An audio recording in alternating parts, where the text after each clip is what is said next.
It's been 2 years since the Transforming Education Summit, and it's a really critical time for us to take stock of our progress towards SDG4. Why is this important? Firstly, we need to know where we stand. We need to celebrate our achievements, but also identify the areas where we still are lagging. This is a crucial time to also take note that we can see where we are at, we can see what was not working, so that we can make better, more informed decisions to increase the efficiency of our effective solutions that we are either administering through policy or through practices or programs.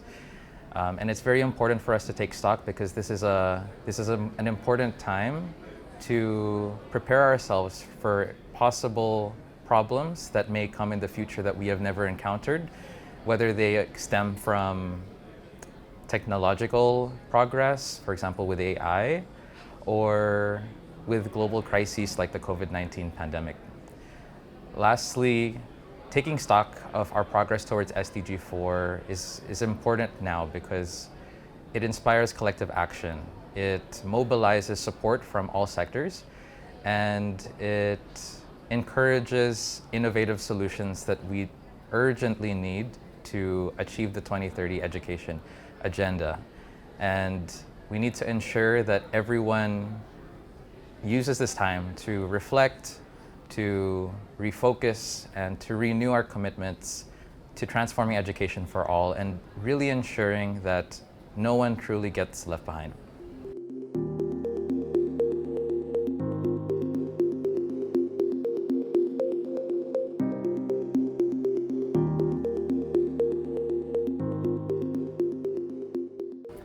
As we approach the Global Education Meeting in October, the World Social Summit in 2025, and the deadline for the 2030 Agenda, the role of youth could not be more critical.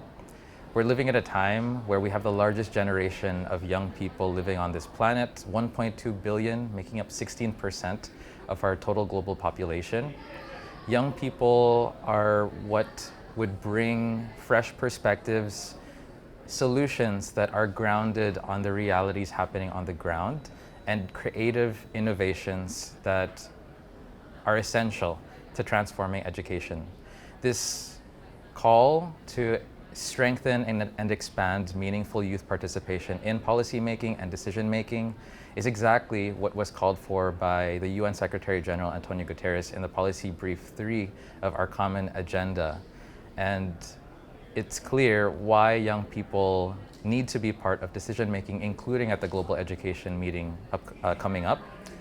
And it's because young people are not mere beneficiaries of education, but need to be seen as co-actors, leaders, and essential partners in transforming education. Lastly, young people need to have a meaningful stake at the Global Education Meeting because this is an important time and a justifiable time for young people to hold governments and ministries accountable, ensuring that we are not only making progress for SDG4, but we are taking the needed changes, bold actions, and transformations in our education systems.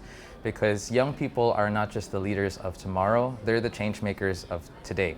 And if we want a world that is more equitable, more just, and more sustainable, we need to meaningfully include young people at the table.